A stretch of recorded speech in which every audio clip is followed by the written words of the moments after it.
Welcome to our new episode of Social Science class. Hope you remember our first session, right?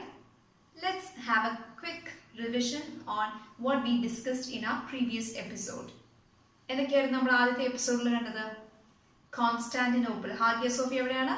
കോൺസ്റ്റാന്റിനോപ്പിളിൽ. Features of Constantinople. That is the one thing that you have to remember.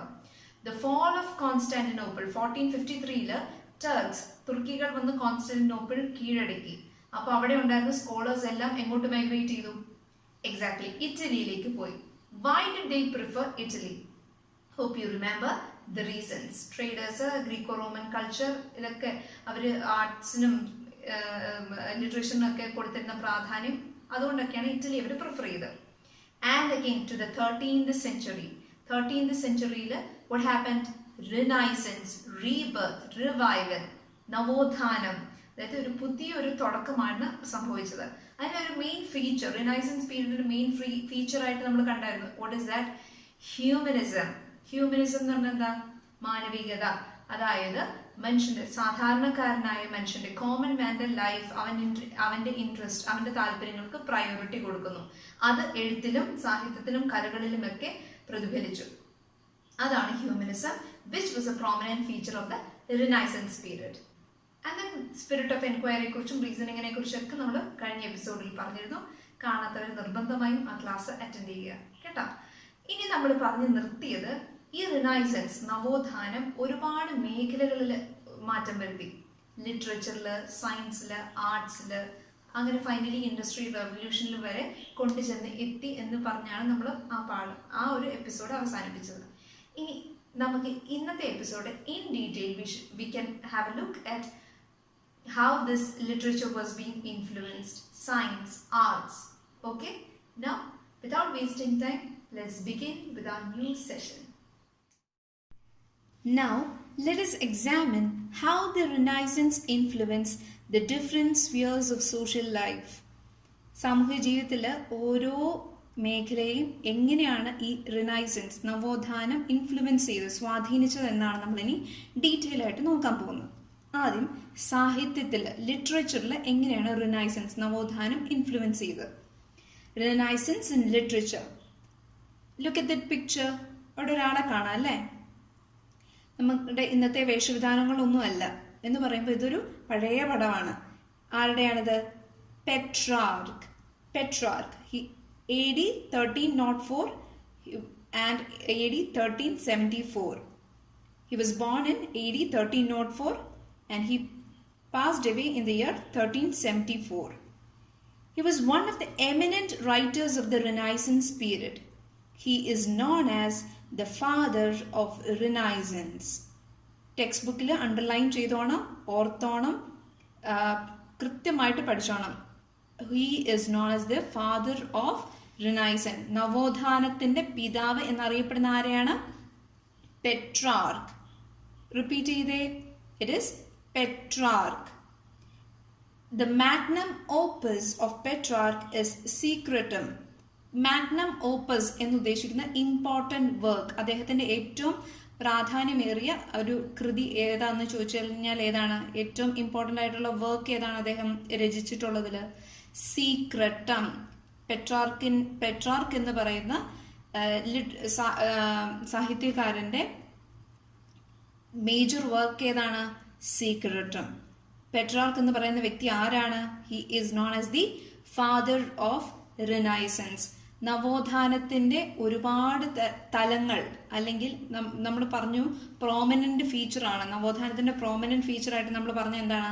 Humanism അഥവാ മാനവികത. സാധാരണക്കാരന്റെ ജീവിതത്തിന്റെ സന്തോഷങ്ങൾ, അവന്റെ interest, values, morals ഇതെല്ലാം സാഹിത്യത്തിൽ കൊണ്ടുവരുന്നു. ആ ഒരു ഫീച്ചറിനെ, സവിശേഷതയാണ് ഹ്യൂമനിസം എന്ന് നമ്മൾ പറഞ്ഞത്. ആ ഒരു ഹ്യൂമനിസത്തിന്റെ എലമെന്റ് ഏറ്റവും കൂടുതൽ കണ്ടിരുന്ന, അല്ലെങ്കിൽ ഏറ്റവും കൂടുതൽ അത് പ്രതിഫലിപ്പിക്കാനായിട്ട് സാധിച്ച ഒരു വ്യക്തി ആരായിരുന്നു? പെട്രാർക്കായിരുന്നു. അതുകൊണ്ടാണ് അദ്ദേഹത്തിനെ എന്തെന്ന് പറയുന്നത്? ഫാദർ ഓഫ് റിനൈസൻസ്, നവോത്ഥാനത്തിന്റെ പിതാവെന്ന് വിശേഷിപ്പിക്കുന്നത്. അദ്ദേഹത്തിന്റെ മേജർ വർക്ക് ഏതാണ്? സീക്രട്ടം. The pictures of a few Renaissance writers and their works are also given. Look at the first picture. You could see another person called Dante. Dante and his work, The Divine Comedy.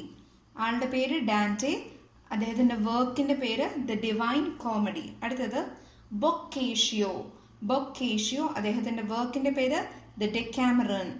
The ഡെക്കാമറൻ. Boccaccio എന്നാണ് മലയാളത്തിൽ അതിൻ്റെ ഉച്ചാരണം, ബൊക്കേഷ്യോ എന്നാണ് ഇംഗ്ലീഷിൽ നമ്മൾ പറയുന്നത്. അദ്ദേഹത്തിൻ്റെ work the ഡെക്കാമറൻ. ഡെക്കാമറൻ കൃതികൾ, കഥകൾ എന്നുള്ള രീതിയിലാണ് അത് അറിയപ്പെടുന്നത്. അതുകൂടാതെ വി ഹാവ് സെർവൻറ്റസ്, അദ്ദേഹത്തിൻ്റെ major work Don Quixote. Erasmus in praise of folly. Erasmus എന്ന് പറയുന്ന ആളുടെ മേജർ വർക്ക് ഏതാണ്? The in praise of folly. അപ്പോൾ ഇതെല്ലാവരും ഇവരൊക്കെ ആരാണ്? ശരിക്കും ലിറ്ററേച്ചർ സാഹിത്യകാരന്മാരാണ്. ഏത് സമയത്തെ? റിനൈസൻസ് പീരീഡിലെ, നവോത്ഥാനത്തിൻ്റെ ആ ഒരു ടൈമിലെ ഹ്യൂമനിസം എന്ന് പറയുന്ന ഫാക്ട്, പ്രോമിനൻ്റ് ഫീച്ചർ, അതായത് മാനവികത, മനുഷ്യത്വം, സാധാരണക്കാരനായ മനുഷ്യൻ, അവൻ്റെ ജീവിതം, സന്തോഷങ്ങൾ, ഇതെല്ലാം സാഹിത്യത്തിൽ പ്രതിഫലിപ്പിക്കാനായിട്ട്, കൊണ്ടുവരാനായിട്ട് ഇനിഷ്യേറ്റീവ് എടുത്ത ആൾക്കാരാണ് നമ്മുടെ Petrarch, Dante, Boccaccio, Cervantes, Erasmus. അവർ ഓരോരുത്തരുടെയും മേജർ വർക്കുകൾ, ഒന്നിൽ കൂടുതൽ അവർ രചിച്ചിട്ടുണ്ട്, കൃതികൾ എല്ലാം ഉണ്ട്. പക്ഷേ നമുക്ക് പഠിക്കാനായിട്ട് ഇവിടെ ഉള്ളത് ഏതൊക്കെയാണ്? പെട്രാർക്കിൻ്റെ സീക്രട്ടും, ഡാൻറ്റെയുടെ the Divine Comedy, Boccaccio the Decameron, സെർവൻറ്റസിൻ്റെ ഡോൺ ക്വിക്സോട്ട്, ഇറാസ്മസിൻ്റെ ഇൻ പ്രൈസ് ഓഫ് ഫോളി. ഇനി അടുത്തതായിട്ട് നിങ്ങൾക്കൊരു ചെറിയ ആക്ടിവിറ്റി ഉണ്ട്. നിങ്ങൾ ഈ നമ്മളിപ്പോൾ പറഞ്ഞ റൈറ്റേഴ്സിൻ്റെ പേര് ലിസ്റ്റ് ഔട്ട് ചെയ്യുക. അതുപോലെ ഇപ്പം നമ്മൾ പറഞ്ഞ അവരുടെ മേജർ വർക്കുകൾ സ്പെല്ലിങ്സ് ഒന്നും തെറ്റിക്കാതെ നന്നായിട്ട് ഒരു ടേബിളാക്കി എഴുതുക. ഫോർമാറ്റ് ഇപ്പോൾ തൊട്ട് അടുത്ത വീഡിയോയിൽ നമുക്ക് കാണാം. ഇതുപോലെ നിങ്ങൾ എന്ത് ചെയ്യണം? ബോക്സ് വരയ്ക്കണം. എന്നിട്ട് ഒരു സൈഡിൽ റൈറ്റേഴ്സിൻ്റെ പേര് കൊടുത്തിട്ടുണ്ട് അല്ലേ? Petrarch, Dante, Boccaccio, Cervantes, Erasmus.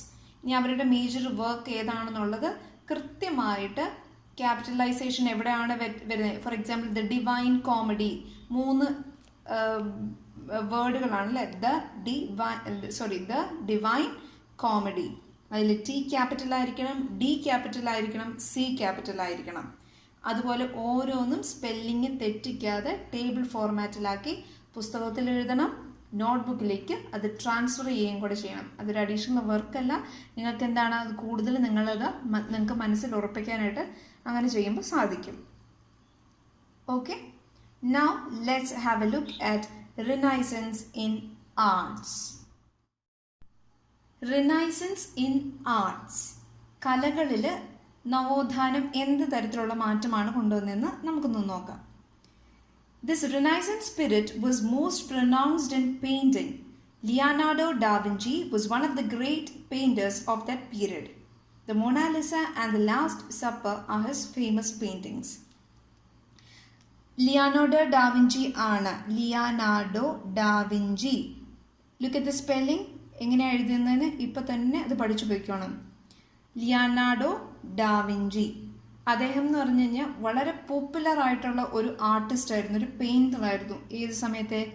നവോത്ഥാന സമയത്തെ, റിനൈസൻസ് പീരീഡിലെ one of the most popular painter. അദ്ദേഹത്തിൻ്റെ മേജർ ആയിട്ടുള്ള 2 വർക്ക്സ് ഉണ്ടായിരുന്നു. അത് ഒന്ന് the Mona Lisa and the next one is the last supper. Look at the first picture, the Mona Lisa.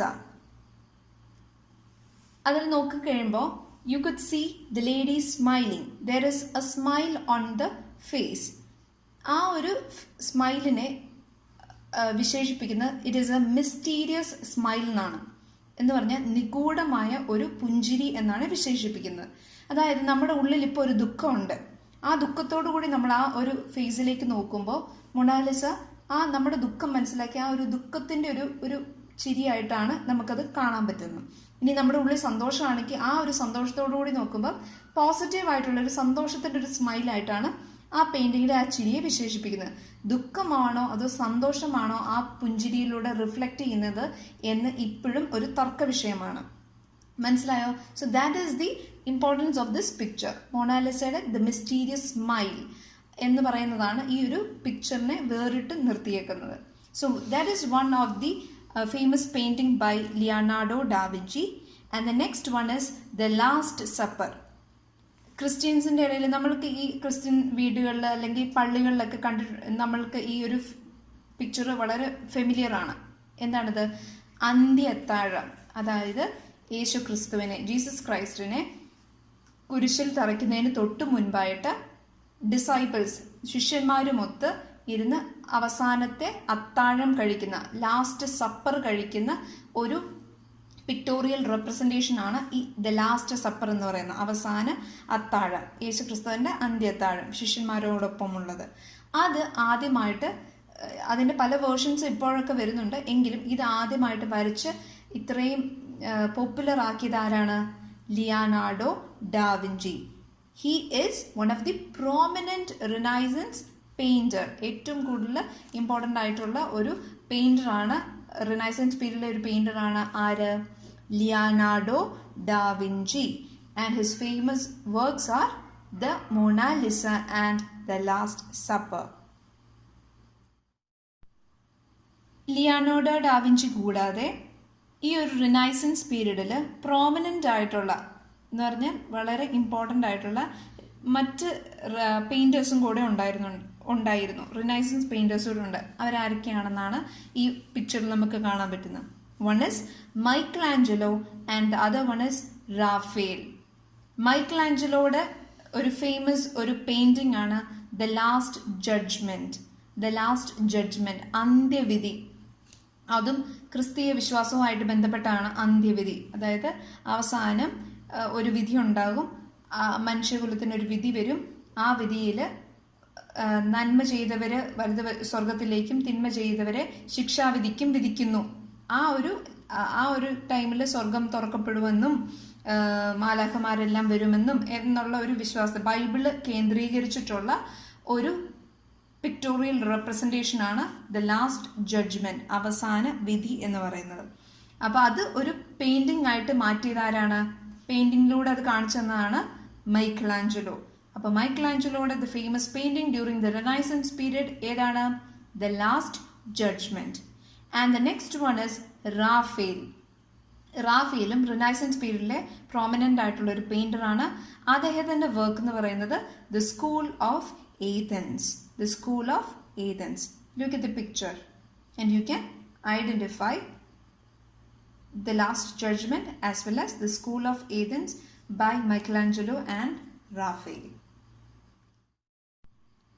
The excellence in art was not limited to painting.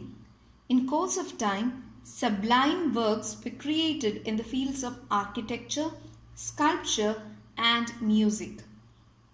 അതായത് പെയിൻറ്റിങ്ങിൽ മാത്രമല്ലായിരുന്നു ഈ കലാരംഗം എന്ന് പറയുമ്പോൾ പെയിൻറ്റിങ്ങിൽ മാത്രം ഒതുങ്ങുന്ന ഒന്നായിരുന്നില്ല.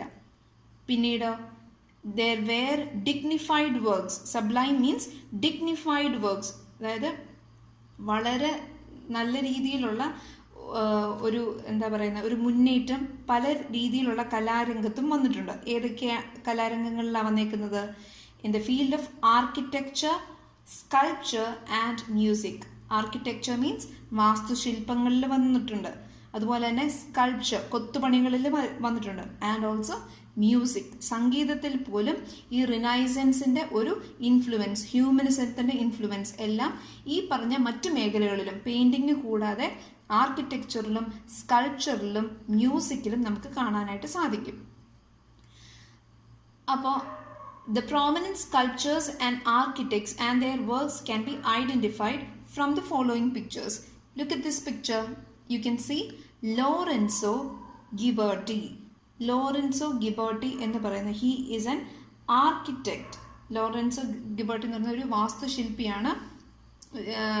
അദ്ദേഹത്തിൻ്റെ ഒരു മേജർ വർക്കാണ് The Door of the Florence Baptistry. The Door of the Florence Baptistry എന്ന് പറയുന്ന അദ്ദേഹത്തിൻ്റെ ഒരു വാസ്തുശില്പത്തിൻ്റെ ഏറ്റവും മഹത്തായ ഒരു ആവിഷ്കാരമാണ് നമുക്ക് ഈ പിക്ചറിൽ കാണാൻ പറ്റുന്നത്. അതുപോലെ തന്നെയാണ് ഡൊണാറ്റെല്ലോ. ഡൊണാറ്റെല്ലോ എന്ന് പറഞ്ഞു കഴിഞ്ഞാൽ ഒരു സ്കൾപ്ചർ, ഒരു കൊത്തുപണിക്കാരനാണ്. അദ്ദേഹത്തിൻ്റെ ഒരു മേജർ വർക്കാണ് ഗട്ടാമിലേറ്റ എന്ന് പറഞ്ഞ് നമുക്ക് കാണാനായിട്ട് സാധിക്കും. Look at the picture. So now we have discussed about the artists during the period of Renaissance. Painters മാത്രമല്ല, നമ്മൾ ആരെയൊക്കെ പരിചയപ്പെട്ടു? ആർക്കിടെക്ചേഴ്സിനെയും സ്കൾപ്ചേഴ്സിനെയും ഒക്കെ നമ്മൾ പരിചയപ്പെട്ടു. അപ്പോൾ ഈ ടേബിളിൽ കണ്ടോ, ആർട്ടിസ്റ്റ് എന്ന് പറഞ്ഞാൽ കലാകാരന്മാരാരൊക്കെയാണ് ലിസ്റ്റ് ഔട്ട് ചെയ്യുക. ലോറൻസ് ഗിബർട്ടി ഉണ്ട്, പിന്നെ ഡൊണാറ്റലോ, മറ്റ് പെയിൻറ്റേഴ്സിനെയൊക്കെ നമ്മൾ പരിചയപ്പെട്ടു. അവരുടെ ഓരോരുത്തരുടെയും പേര് എഴുതുക. ആൻഡ് ദെയർ മേജർ വർക്ക്, ഓരോരുത്തരുടെയും പോപ്പുലർ ആയിട്ടുള്ള, ഫോർ എക്സാമ്പിൾ ലോറൻസോ ഗിബർട്ടിയുടെ മേജർ വർക്ക് ഏതാണ്? The door of the Florence baptistry എന്ന് പറയുന്നതാണ് അദ്ദേഹത്തിൻ്റെ മേജറായിട്ടുള്ള വർക്ക്. അദ്ദേഹത്തിൻ്റെ വാസ്തുശില്പം അതാണ്. ഇനി അദ്ദേഹം ഏത് ഫീൽഡിലാണ്, ഫീൽഡ് മീൻസ് ഏത് മേഖലയിലാണ് പ്രാവീണ്യം തെളിയിച്ചിട്ടുള്ളത്? ഏതാണ്? വാസ്തുശില്പം, ആർക്കിടെക്ചർ ആണല്ലേ. അതുപോലെ ഓരോ ആർട്ടിസ്റ്റുകളുടെയും പേരെഴുതുക, അവരുടെ മേജർ വർക്കുകൾ ഏതാണെന്നുള്ളത് എഴുതുക, അവർ ഏത് മേഖലയിലാണ് പ്രാവീണ്യം തെളിയിച്ചേക്കുന്നതെന്നുള്ളതും ഒരു ടേബിളിലാക്കി നിങ്ങൾ കൃത്യമായിട്ട് ടെക്സ്റ്റ് ബുക്കിലും ആദ്യം എഴുതണം. സ്പെല്ലിങ്സ് എല്ലാം പഠിച്ചത് നോട്ട് ബുക്കിലേക്കും നിങ്ങൾ ട്രാൻസ്ഫർ ചെയ്യണം. 2 തവണ എഴുതുന്നതുകൊണ്ട് ഒരു ബുദ്ധിമുട്ടും വിചാരിക്കേണ്ട, because it's all for you to learn this in detail. Spellings ഒന്നും തെറ്റുകൂടാതെയൊക്കെ വൃത്തിയായിട്ട് പഠിക്കാനാണ് ഒരു തവണ പുസ്തകത്തിൽ എഴുതിയതിന് ശേഷം നോട്ട്ബുക്കിലേക്ക് ട്രാൻസ്ഫർ ചെയ്യുന്നതിലൂടെ നിങ്ങൾക്ക് കിട്ടുന്നത്. So please do this. This is your new activity. Renaissance in science. ശാസ്ത്രരംഗത്ത് നവോത്ഥാനം വരുത്തിയ മാറ്റങ്ങളെക്കുറിച്ചാണ് ഇനി നമ്മൾ പറയാൻ പോകുന്നത്. നമ്മളെല്ലാവരും സോളാർ സിസ്റ്റത്തെക്കുറിച്ച് കേട്ടിട്ടുണ്ട്. പ്ലാനറ്റ്സിനെ കുറിച്ചും നമുക്കറിയാം. നമ്മൾ എന്താ പഠിച്ചേക്കുന്നത്? Sun is the centre of the solar system and all the planets including the earth revolve around the sun. അങ്ങനെയാണ് നമ്മൾ പഠിച്ചേക്കുന്നത് അല്ലേ? എന്താണ്? സൂര്യനാണ് നമ്മുടെ സോളാർ സിസ്റ്റത്തിൻ്റെ നടുക്കെന്നും അതുപോലെ മറ്റ് പ്ലാനറ്റ്സ് ഇൻക്ലൂഡിങ് നമ്മുടെ ഭൂമി ഉൾപ്പെടെയുള്ള മറ്റ് ഗ്രഹങ്ങളെല്ലാം ഈ സൂര്യന് ചുറ്റുമാണ് റിവോൾവ് ചെയ്യുന്നതെന്ന് നമ്മൾ പഠിച്ചിട്ടുണ്ട്. പക്ഷെ നിങ്ങൾക്കൊരു കാര്യം അറിയോ? എന്താ അത്? പണ്ട് ഇതല്ലായിരുന്നു വിശ്വാസം. അതായത് റിനൈസൻസ് പീരീഡിന് മുൻപ് ഇങ്ങനെ ആയിരുന്നില്ല ആൾക്കാർ വിശ്വസിച്ചുകൊണ്ടിരുന്നത്. എല്ലാവരും കരുതിയിരുന്നത് എർത്ത്, നമ്മുടെ ഭൂമിയാണ് നമ്മുടെ യൂണിവേഴ്സിൻ്റെ, നമ്മുടെ centre of the universe. Sun, ഇപ്പം നമ്മൾ പറഞ്ഞ സോളാർ സിസ്റ്റത്തിൻ്റെ നടുക്ക് സണ്ണാണെന്ന്. പക്ഷെ പണ്ട് വിശ്വസിച്ചിരുന്ന സണ്ണിന് പകരം ആരായിരുന്നെന്നാ? ഭൂമിയായിരുന്നു സോളാർ സിസ്റ്റത്തിൻ്റെ സെൻറ്റർ എന്നും മറ്റ് ഗ്രഹങ്ങളെല്ലാം ഈ ഭൂമിക്ക് ചുറ്റും, എർത്തിന് ചുറ്റുമാണ് സഞ്ചരിച്ചുകൊണ്ടിരുന്നതെന്നും ആയിരുന്നു വിശ്വാസം. But in the Renaissance period this belief was proven false. ഈ ഒരു നവോത്ഥാന കാലഘട്ടത്തിലാണ് ഈ എർത്ത് അല്ല ഭൂമിയുടെ നടുക്ക്, സോളാർ സിസ്റ്റത്തിൻ്റെ നടുക്ക് എന്നുള്ളത് റിനൈസൻസ് പീരീഡിലാണ് ആ ഒരു ചിന്ത തെറ്റാണ് എന്ന് തെളിയിക്കപ്പെട്ടത്. മനസ്സിലാവുന്നുണ്ടോ? ഇനി ആദ്യമേ കോപ്പർനിക്കസ് എന്ന് പറയുന്ന ആള്, ശാസ്ത്രജ്ഞൻ, he propounded that the theory of the solar system and announced that the earth revolves around the sun. നമ്മളെല്ലാം വിശ്വസിച്ച കാര്യം തെറ്റാണ്. ഭൂമി അല്ല ഈ സോളാർ സിസ്റ്റത്തിൻ്റെ സെൻറ്ററിലുള്ളത്. പിന്നെയോ ആരാണ്? സൺ, നമ്മുടെ സൂര്യനാണ് അതിൻ്റെ സെൻറ്റർ. ഭൂമി ഉൾപ്പെടെ മറ്റു ഗ്രഹങ്ങളെല്ലാം സണ്ണിന് ചുറ്റുമാണ് എന്ന് ആദ്യം പറഞ്ഞതാരാണ്? കോപ്പർനിക്കസ് ആണ് പറഞ്ഞത്. പക്ഷേ അതിന് ശാസ്ത്രീയമായ തെളിവുകൾ ഒന്നും ഇല്ലായിരുന്നു. പിന്നീട് എന്ത് സംഭവിച്ചു? ലേറ്റർ ഗലീലിയോ ഗലീലി പേരെല്ലാവർക്കും ഫെമിലിയർ ആയിരിക്കും. ഗലീലിയോ ഗലീലി അദ്ദേഹം എന്ത് കണ്ടുപിടിച്ചു? ടെലസ്കോപ്പ് കണ്ടുപിടിച്ചു. Look at the picture. Telescope, Galileo Galilei കണ്ടുപിടിച്ച ടെലസ്കോപ്പിൻ്റെ പിക്ചർ നിങ്ങൾക്ക് ടെക്സ്റ്റ് ബുക്കിൽ കാണാം. അപ്പോൾ ആ ഒരു ടെലസ്കോപ്പ് ഉപയോഗിച്ച് അദ്ദേഹം നോക്കി കോപ്പർനിക്കസ് പണ്ട് പറഞ്ഞത് കാര്യം സത്യമാണ് എന്ന് അദ്ദേഹം വ്യക്തമാക്കി കൊടുത്തു. തെളിവ് സഹിതം സയന്റിഫിക് ആയിട്ട്, ശാസ്ത്രീയമായിട്ട് തെളിയിച്ചു കൊടുത്തു. അതായത് സൺ ആണ് സോളാർ സിസ്റ്റത്തിൻ്റെ നടുക്കെന്നും സോളാർ സിസ്റ്റത്തിൽ സൂര്യനാണ് നടുക്കെന്നും എർത്ത്, ഭൂമി ഉൾപ്പെടെയുള്ള മറ്റ് ഗ്രഹങ്ങൾ സൂര്യനെ ചുറ്റിയാണ് സഞ്ചരിക്കുന്നതെന്നും റിവോൾവ് ചെയ്യുന്നതെന്നും തെളിയിച്ചു കൊടുത്തു. ഇതുപോലെ ഒരുപാട് റിനൈസൻസ് ഐഡിയാസ്, നവോത്ഥാനത്തിൽ ഒരുപാട് ഇതുപോലെയുള്ള ചിന്തകളും അറിവുകളും ശാസ്ത്രീയമായി തെളിയിക്കപ്പെട്ട കാര്യങ്ങളും എല്ലാം ഉണ്ടായിരുന്നു. അത് ആൾക്കാരിലേക്ക് എങ്ങനെ എത്തിച്ചു കൊടുക്കും? അന്ന് സംവിധാനം വല്ലതും ഉണ്ടോ? ആദ്യം ഇല്ലായിരുന്നു. പക്ഷെ അങ്ങനെ ഇരിക്കെയാണ് നമ്മുടെ ഗുട്ടൻബർഗ് പ്രിന്റിംഗ് പ്രസ് കണ്ടുപിടിക്കുന്നത്. മനസ്സിലാവുന്നുണ്ടോ? ഗുട്ടൻബർഗ് എന്ന് പറയുന്ന ആള് പ്രിന്റിംഗ് പ്രസ് കണ്ടുപിടിച്ചു. ആ പ്രിന്റിംഗ് പ്രസ് കണ്ടുപിടിച്ചാൽ എന്ത് സംഭവിക്കും? സ്വാഭാവികമായിട്ടും പറയുന്ന ഈ കാര്യങ്ങളും അറിവുകളും എല്ലാം പ്രിന്റ് ചെയ്യപ്പെടും അല്ലേ? ടൈപ്പ് ചെയ്ത് അത് പ്രിന്റ് ചെയ്ത് ആൾക്കാരിലേക്കൊക്കെ എത്തിക്കാൻ അവനവൻ്റെ ഭാഷയിൽ, നമ്മൾ നേരത്തെ പറഞ്ഞായിരുന്നു, സാധാരണക്കാരൻ്റെ ഭാഷയും ലാറ്റിൻ ഗ്രീക്കും മാത്രമല്ലാതെ ഇംഗ്ലീഷ്, സ്പാനിഷ്, ഫ്രഞ്ചും ഒക്കെ ഉണ്ടായിരുന്നു. അപ്പോൾ ആ ഭാഷകളിലെല്ലാം അച്ചടി തുടങ്ങി. അതുപോലെ കാരണം എന്താ? അച്ചടി യന്ത്രം വന്നു അല്ലേ? പ്രിന്റിംഗ് പ്രസ് ഗുട്ടൻബർഗ് കണ്ടുപിടിച്ചു. അപ്പോൾ ആ പ്രിന്റിംഗ് പ്രസ്സിലൂടെ എന്ത് സംഭവിച്ചു? ഈ കാര്യങ്ങൾ, അറിവുകളെല്ലാം അച്ചടിച്ച് എല്ലാ മനുഷ്യരിലേക്കും എത്തിക്കാനായിട്ട് ശ്രമിച്ചു. അങ്ങനെ റിനൈസൻസ് ഐഡിയാസ്, നവോത്ഥാനത്തിൻ്റെ ചിന്തകളും കാര്യങ്ങളും എല്ലാം എല്ലാ മനുഷ്യരിലേക്ക് ഈ പ്രിന്റിംഗ് പ്രസ്സിലൂടെ എത്തിക്കാനായിട്ട് സാധിച്ചു. So look at the picture. You could see Johannes Gutenberg and Gutenberg's printing press. കണ്ടോ? ഇന്നത്തെ പോലെ ചെറിയ മെഷീനോ അങ്ങനെ വല്ലതും ആണോ?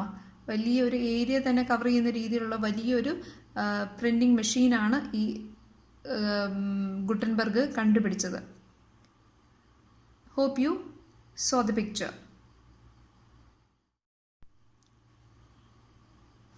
ജർമ്മൻ ബ്ലാക്ക് സ്മിത്ത് ആയ ജോഹാൻസ് ഗുട്ടൻബർഗ് 1439 പ്രിന്റിംഗ് പ്രസ് കണ്ടുപിടിക്കുന്നത്.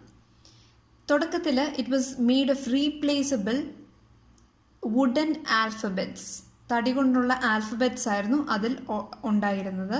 The invention of the printing created a new reading culture. നമ്മൾ നേരത്തെ പറഞ്ഞിരുന്നത് പ്രിന്റിംഗ് കൂടുമ്പോഴത്തേക്കും എന്ത് സംഭവിക്കും? ആൾക്കാരിലേക്ക് അത് കൂടുതൽ എത്തിക്കാനായിട്ട് സാധിക്കും. അപ്പോൾ എന്ത് ചെയ്യും? ആൾക്കാരത് എന്ത് ചെയ്യും? വായിക്കാനായിട്ട് തുടങ്ങും. അതുകൊണ്ട് തന്നെ നമ്മൾ പറയുന്നു റീഡിങ്, ഒരു പുതിയ തരത്തിലുള്ള ഒരു റീഡിംഗ് കൾച്ചറും ഇതോടുകൂടി, പ്രസ്സിൻ്റെ വരവോടുകൂടി തുടങ്ങി. This resulted in revolutionary changes in the diffusion of knowledge. Revolutionary changes means വിപ്ലവകരമായ ഒരു മാറ്റം എവിടെ സംഭവിച്ചു? എന്തിൽ സംഭവിച്ചു?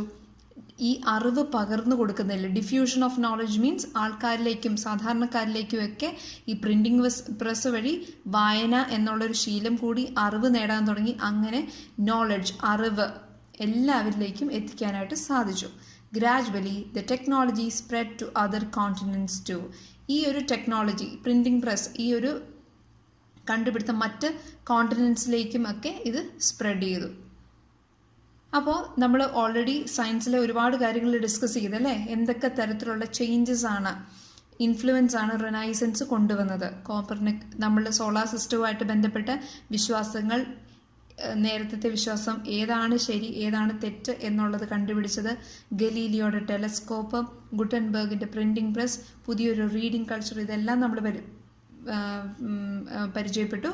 അപ്പോൾ അതിനെ ബേസ് ചെയ്തൊരു ഷോർട്ട് നോട്ട് ഒന്ന് തയ്യാറാക്കുക കേട്ടോ.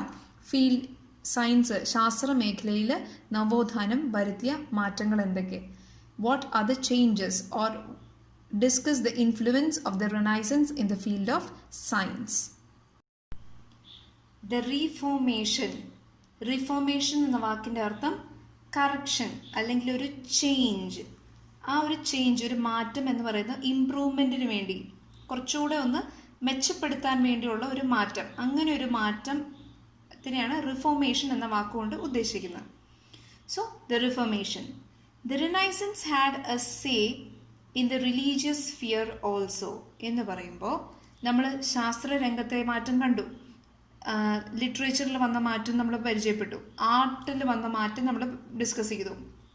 ഇതുകൂടാതെ റിലീജിയനിൽ പോലും ഇത്തരത്തിൽ റിനൈസൻസ് പീരീഡിൽ ഒരു മാറ്റം വന്നു. അവർക്ക് തന്നെ തോന്നി അവിടെ ഒരു മാറ്റം അനിവാര്യമാണ് എന്ന് തോന്നി. അങ്ങനെ ഒരു മാറ്റം എവിടെയും ഉണ്ടായി? റിലീജിയനിലും ഉണ്ടായി.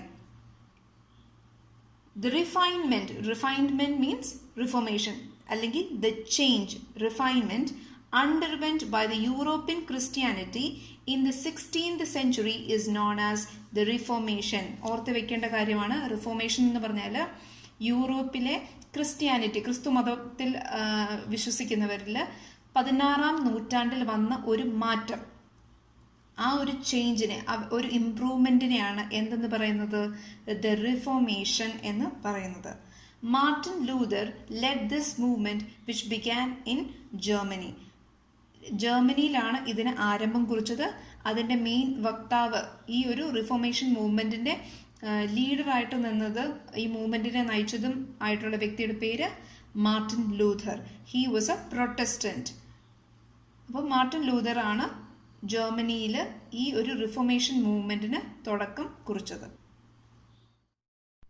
സോ റിനൈസൻസ് ലിറ്ററേച്ചറിൽ, ആർട്സിൽ, അതുപോലെ തന്നെ സയൻസിൽ, ഈവൻ ക്രിസ്ത്യൻ ബിലീഫ്സിൽ, മതവിശ്വാസങ്ങളിലൊക്കെ കൊണ്ടുവന്ന മാറ്റങ്ങളും പോസിറ്റീവായിട്ടുള്ള ചേഞ്ചസും എല്ലാം നമ്മൾ കണ്ടു അല്ലേ.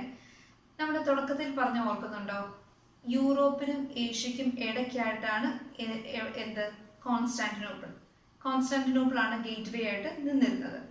അപ്പോൾ സ്വാഭാവികമായിട്ട് കോൺസ്റ്റാന്റിനോപ്പിള് തുർക്കിക്കാർ വന്ന് കീഴടക്കുമ്പോൾ എന്ത് സംഭവിക്കും? യൂറോപ്പിൽ നിന്ന് ഏഷ്യയിലേക്ക് പോകാനുള്ള വാതിൽ അവിടെ അടഞ്ഞു അല്ലേ.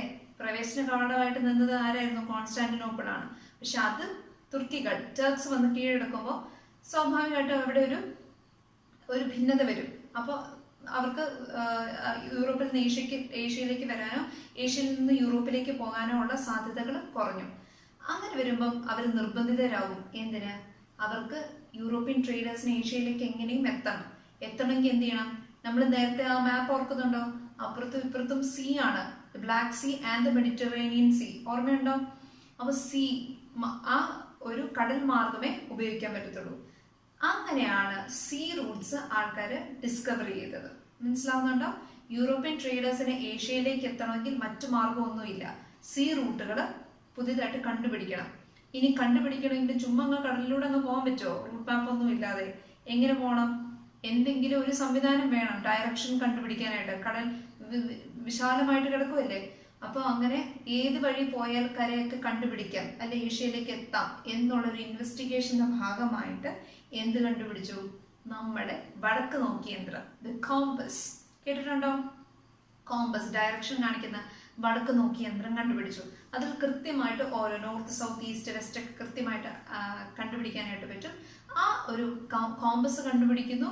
കോമ്പസ് ഉപയോഗിച്ച് പുതിയ സീ റൂട്ടുകളും പുതിയ ഓഷൻ കോണ്ടിനെന്റ്സും എല്ലാം ആൾക്കാർ കണ്ടുപിടിച്ച് ഈ ഡിസ്കവറീസ് ഒരുപാട് സീ റൂട്ടുമായിട്ട് ബന്ധപ്പെട്ട് ഉണ്ടായി. ഏത് പീരീഡിൽ? During this renaissance period. The Renaissance in the field of science led to the inventions of new machines. നമ്മുടെ ശാസ്ത്ര രംഗത്തുള്ള ഒരുപാട് നവോത്ഥാന ടൈമിൽ, റിനൈസൻസ് പീരീഡിൽ ശാസ്ത്ര രംഗത്ത് വന്നിട്ടുള്ള ഒരുപാട് മാറ്റങ്ങളെ കുറിച്ചും കണ്ടുപിടുത്തങ്ങളെ കുറിച്ചും ഒക്കെ പറഞ്ഞിരുന്നു അല്ലേ. ആ ഒരു കണ്ടുപിടുത്തത്തിന്റെ കൂട്ടത്തിൽ എന്തുകൂടെ കണ്ടുപിടിച്ചിട്ടുണ്ട്? ഒരുപാട് തരത്തിലുള്ള മെഷീൻസ് കണ്ടുപിടിച്ചായിരുന്നു. റിനൈസൻസ് പീരീഡിൽ many number of machines were also invented. മനസ്സിലാവുന്നുണ്ടോ? അപ്പോൾ അങ്ങനെ മെഷീൻസ് കണ്ടുപിടിക്കുമ്പോൾ സ്വാഭാവികമായിട്ടും മെഷീൻസ് ഉപയോഗിച്ച് എന്ത് കൂടാനാണ് സാധ്യത? ഉൽപാദനം, പ്രൊഡക്ഷൻ, അത് ഏതും ആയിക്കോട്ടെ, പ്രൊഡക്ഷൻ കൂടാനാണ് സാധ്യത. ഫോർ എക്സാമ്പിൾ, അതിന് മെഷീൻ കണ്ടുപിടിക്കുക എന്ന് പറഞ്ഞു കഴിഞ്ഞാൽ അതിന് മുൻപ് വരെ മനുഷ്യൻ ചെയ്യുന്ന കാര്യങ്ങളെ റീപ്ലേസ് ചെയ്തുകൊണ്ടാണ് എന്ത് വന്നത്? യന്ത്രങ്ങൾ വന്നത്. മനസ്സിലാവുന്നുണ്ടോ? അപ്പോൾ അതിനൊരു എക്സാമ്പിളോട് പറയാം. നമ്മൾ തയ്യൽ മെഷീൻ, വീവിങ് മെഷീൻസ് ഒക്കെ നമുക്കറിയാം. അതിനു മുൻപ് വരെ കൈത്തയ്യലായിരുന്നു ആൾക്കാർ ചെയ്തുകൊണ്ടിരുന്നത്. കൈകൾ ഉപയോഗിച്ച് മാനുവലായിട്ടായിരുന്നു തയ്യലും സ്റ്റിച്ചിങ്ങും കാര്യങ്ങളൊക്കെ ചെയ്തുകൊണ്ടിരുന്നത്. അതിനുശേഷം നമ്മുടെ യന്ത്രം വന്നു. തയ്യൽ മെഷീൻ വന്നു. ആ ഒരു മെഷീൻ വന്നു കഴിഞ്ഞപ്പോൾ എന്ത് ചെയ്തു? മനുഷ്യൻ ചെയ്തത് ഈ യന്ത്രം ചെയ്യാനായിട്ട് തുടങ്ങി. കിട്ടിയോ? അപ്പോൾ 1 മണിക്കൂർ കൊണ്ട്, അല്ലെ 2 മണിക്കൂർ സമയം തന്നു എന്ന് വിചാരിക്കുക. ആ 2 മണിക്കൂർ കൊണ്ട് ഒരു മനുഷ്യൻ ചെയ്യുന്ന ഒരു തയ്യലായിരിക്കുമോ അതോ ഒരു യന്ത്രം ചെയ്യുന്ന തയ്യലായിരിക്കുമോ കൂടുതൽ ടൈമിനുള്ളിൽ കൂടുതൽ ഉണ്ടാക്കാൻ പറ്റുക, പ്രൊഡക്ഷൻ കൂട്ടാൻ പറ്റുക? ഒന്ന് ചിന്തിച്ചു നോക്കിയേ. സ്വാഭാവികമായിട്ട് ആർക്കായിരിക്കും കൂടുതൽ സ്പീഡും അതുപോലെ പെർഫെക്ഷനിലൊക്കെ ചെയ്യാൻ പറ്റുന്നത്? ആ യന്ത്രത്തിനായിരിക്കും അല്ലെ. യന്ത്രത്തിന് എങ്ങനെയാണോ നമ്മൾ ആ യന്ത്രത്തിന്റെ കപ്പാസിറ്റി, എബിലിറ്റി അനുസരിച്ച് ആ യന്ത്രം ഉപയോഗിച്ച് വേഗം ഇവിടെ മനുഷ്യൻ ഒരു ഉടുപ്പാണ് തുന്നി തീർക്കുന്നതെങ്കിൽ ആ ഒരു 2 മണിക്കൂർ ടൈമിനുള്ളിൽ യന്ത്രത്തിന് അതേ സമയം എത്ര എണ്ണം തയ്ക്കാം? ചിലപ്പം 4 എണ്ണം തയ്ക്കാം. എന്ന് പറയുമ്പോൾ പ്രൊഡക്ഷൻ, ഉൽപാദനം ഒരു യന്ത്രം ഉപയോഗിച്ചാകുമ്പോൾ കൂടുന്നു. മനസ്സിലായോ? അങ്ങനെ ഓരോ സാധനം ഉൽപ്പാദിപ്പിച്ച് എണ്ണം കൂടുന്തോറും അതിന്റെ കോസ്റ്റ് ഓഫ് പ്രൊഡക്ഷൻ കുറയുന്നു. മനസ്സിലായോ? ഇത് ഒരു വലിയൊരു വിപ്ലവകരമായ ഒരു മാറ്റത്തിലേക്ക് നയിച്ചു. ആ ഒരു മാറ്റത്തിനെയാണ് ഇൻഡസ്ട്രിയൽ റെവല്യൂഷൻ എന്ന് അറിയപ്പെടുന്ന മെനി ഇൻഡസ്ട്രിയൽ സെക്ടേഴ്സിൽ വന്ന വിപ്ലവകരമായ മാറ്റം by the invention of certain machines വന്നപ്പോൾ എന്ത് സംഭവിച്ചു? ഒരു വലിയ രീതിയിലുള്ള ഒരു പ്രൊഡക്ഷനിലും കോസ്റ്റ് ഓഫ് പ്രൊഡക്ഷനിലും വന്ന മാറ്റം. Production increased and cost of production decreased and this led to industrial revolution. This flourished in Europe. ഇംഗ്ലണ്ടിലാണ് ഇത് ആദ്യം തുടങ്ങിയത്. And then later it spread to other countries too. Hope you understood. So we discussed about Industrial Revolution. Industrial Revolution ടൈമിൽ ഒരുപാട് തരത്തിലുള്ള inventions, മെഷീൻസിൻ്റെ, യന്ത്രങ്ങളുടെ invention, കണ്ടുപിടുത്തങ്ങൾ ഉണ്ടായി എന്ന് നമ്മൾ പറഞ്ഞു. അതിന് ഉദാഹരണമായിട്ടാണ് ഈ രണ്ട് പിക്ചേഴ്സ് നോക്കിയേ. One is the invention of spinning jenny and the other one is steam engine. കണ്ടോ? Spinning jenny and steam engine. So look at the table. What you could see? Inventions during the Industrial Revolution and the scientists who have invented these machines. ഒരു സൈഡിൽ മെഷീൻസിൻ്റെ list, industrial revolution ടൈമിൽ കണ്ടുപിടിച്ചേക്കുന്ന ഓരോ യന്ത്രങ്ങളുടെ പേരും അത് കണ്ടുപിടിച്ച ശാസ്ത്രജ്ഞന്മാരുടെ പേരുമാണ് ടേബിളിൽ കൊടുത്തിരിക്കുന്നത്. Look at the first one, flying shuttle. Flying shuttle എന്ന് പറയുന്ന ഒരു ഓട്ടോമാറ്റിക് വീവിംഗ് മെഷീനാണ്. അത് ഇൻവെൻറ്റ് ചെയ്ത ആരാണ്? John Kay. Next spinning jenny. നമ്മൾ നേരത്തെ അതിൻ്റെ പിക്ചർ കണ്ടിരുന്നല്ലേ? Spinning jenny, again a weaving machine which was invented by James Hargreaves. It is James Hargreaves. Next is steam engine which was invented by James Watt. James Watt ആണ് steam engine കണ്ടുപിടിച്ചത്. Steam engine എന്ന് പറഞ്ഞാൽ ആവി യന്ത്രം. അതിൻ്റെ അകത്ത് primary working fluid എന്ന് പറയുന്നത് സ്റ്റീമാണ്, ആവിയാണ്. ഹീറ്റ് ഉപയോഗിച്ചിട്ടാണ് അല്ലെങ്കിൽ ആവി ഉപയോഗിച്ചിട്ടാണ് മെക്കാനിക്കൽ വർക്ക് നടത്തിക്കൊണ്ടിരുന്നത്. അപ്പോൾ നമ്മൾ സാധാരണ ഈ വണ്ടി ഓടാനായിട്ട് പെട്രോൾ ഡീസലൊക്കെ അടിക്കും അല്ലേ? ആ ഒരു ഇന്ധനം ഉപയോഗിച്ചിട്ടാണ് എന്ത് ചെയ്യുന്നത്? വണ്ടികളൊക്കെ പ്രവർത്തിക്കുന്നത്. അതുപോലെ തന്നെ സ്റ്റീം എൻജിൻ്റെ വർക്കിങ്ങിന് വേണ്ടി അവിടെ ഒരു ഫ്ലൂയിഡ്, പ്രൈമറി വർക്കിംഗ് ഫ്ലൂയിഡ് എന്താണ് ഉപയോഗിക്കുന്നത്? ആവി അല്ലെങ്കിൽ ഹീറ്റ് ഉപയോഗിച്ചിട്ടാണ് യന്ത്രം പ്രവർത്തിപ്പിക്കുന്നത്. So that was invented, steam engine was invented by James Watt. അടുത്തത് locomotive which was invented by George Stephenson. Locomotive എന്ന് പറയുന്നത് it is a power unit of train that pulls the coaches. നമ്മൾ ട്രെയിനിലൊക്കെ ഓരോ കോച്ചുകൾ കാണാറുണ്ടല്ലേ? ആ ഓരോ കോച്ചിനെ പുള്ള് ചെയ്യാനുള്ള പവർ യൂണിറ്റ് ആണ് ഈ ലോക്കോമോട്ടീവ് എന്ന് പറയുന്നത്. ട്രെയിനിൻ്റെ അകത്തെ ആ ഓരോ കോച്ചിനെ പുള്ള് ചെയ്യാനായിട്ട്, മൂവ് ചെയ്യിക്കാനായിട്ടുള്ള, വലിച്ചുകൊണ്ട് പോകാനായിട്ടുള്ള ഒരു പവർ യൂണിറ്റ് ആണ് ലോക്കോമോട്ടീവ് എന്ന് പറയുന്നത്. അത് കണ്ടുപിടിച്ചത് ആരാണ്? George Stephenson. Hope you understood the major inventions during the Industrial Revolution and the scientists who have invented these machines. Make sure that you write this into your notebook. I mean, you transfer this complete table into your notebook and you learn the exact spellings of the scientists and the inventions that they have made.